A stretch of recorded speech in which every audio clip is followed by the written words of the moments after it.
দয়া করে তুই বাইরে যত জলদি বাইরবি তত তত কল্যাণ আমার লেগা। পুলিশে যদি তোমারে না দিছি দেখো। হ্যাঁ বাইরে ঘর সোনার উপর পানি দিয়ে দিতে হইব। দেখছো অবস্থাটা? হ্যাঁ ছেলের অবস্থা দেখছো? একটা চিফ গেস্ট আমি, আমার লোকে বেয়াদবি করে তারপর গেল। এই মাইয়ের লগে আমি তোরে বিয়া দিব।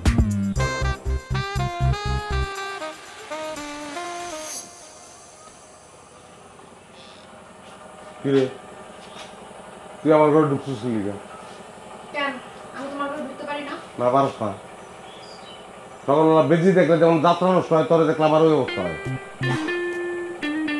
বাইরে জলদি ভাই 3 গুণের মধ্যে বাইরে দিই না বাইরে রেডি মঙ্গলে বডি চালতে উঠা গেলাম রেডি।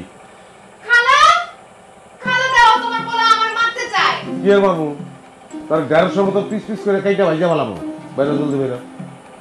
দেশে কি আইন নাই? একজন অপরাধীর গায়ে হাত তোলা দণ্ডনীয় অপরাধ, তোমার ফাঁসি। আরে তোর এবারে ফাঁসির কাছে ঝুলতে হইলে ঝুলমো। তোর দেখতে পারি না, দেখছো ছবিটি দেখছো?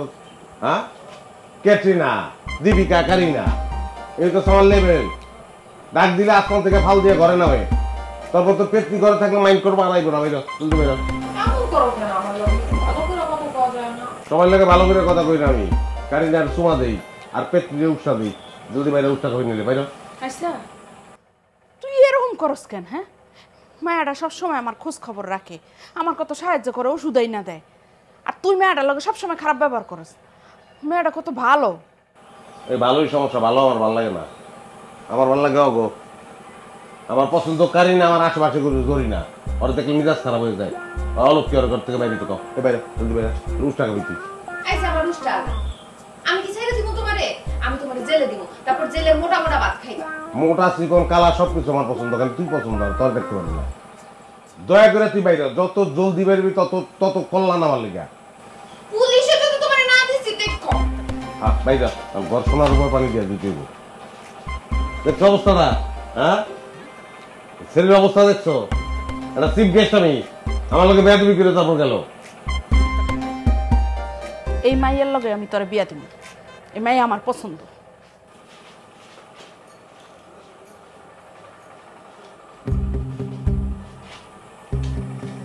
পরে এলে ভালো হইতো, কাপড়টি গুজগাছ করে ফেলাইছিল পরায়।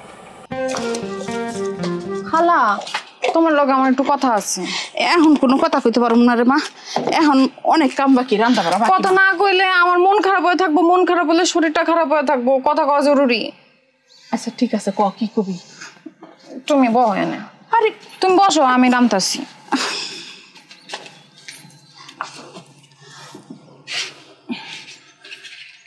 আচ্ছা কি হয়েছে তোর? মন খারাপ কেন ক? মন খারাপ কেন বুঝো না? সারাদিন তো তোমার সাথেই থাকি, তোমার সাথেই গল্প করি। একটা বিড়ালেরও যে মূল্য আছে আদর কাছে, সেই মূল্য আমার নাই। আমার উঠতে বসতে খালি অপমান করে। আমি কি এতই খারাপ? মারে সংসারটা খুব কঠিন একটা জায়গা। এই সংসারে সবাই যে সুখী হইব তার কিন্তু কোনো গ্যারান্টি নাই। আবার সব সময় যে ঝগড়া লাগিয়া থাকবো সেটাও কিন্তু ঠিক না। সংসারটা হইল গিয়ে একটা নদীর মতো। নদীর এই পার যদি ভাঙে তাহলে ওই পারে চর জাগে। তো তুই একটু চর জাগার লেগে অপেক্ষা কর। নদীর গতি যে সবসময় এক থাকবো তাও কিন্তু না। তার মানে তুমি কি কও? আমার অপেক্ষা করতে কও? ভালোবাসা মানেই তো অপেক্ষা। তো আমার পোলায় চর জাগলে জমি বেচা মজা পায়। তুই কি আর এই সংসারে আর শান্তি পাবি? আমার কথা বাদ দাও।